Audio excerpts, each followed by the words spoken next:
حضرت عبداللہ بن عمر رضی اللہ تعالیٰ عنہ سے روایت ہے کہ ایک شخص نے رسول اللہ صلی اللہ علیہ وآلہ وسلم سے دریافت کیا کہ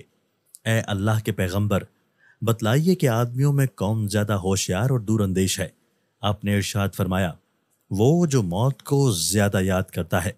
اور موت کے لیے زیادہ سے زیادہ تیاری کرتا ہے۔ جو لوگ ایسے ہیں وہی دانشمند اور ہوشیار ہیں۔ انہوں نے دنیا کی عزت بھی حاصل کی اور آخرت کا اعزاز و اکرام بھی۔ تشریح: جب یہ حقیقت ہے کہ اصل زندگی آخرت ہی کی زندگی ہے جس کے لیے کبھی فنا نہیں،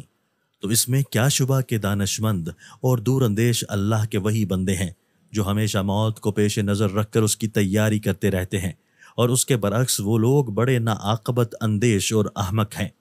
جنہیں اپنے مرنے کا تو پورا یقین ہے، لیکن وہ اس سے اور اس کی تیاریوں سے غافل رہ کر دنیا کی لذتوں میں مصروف اور منہمک رہتے ہیں۔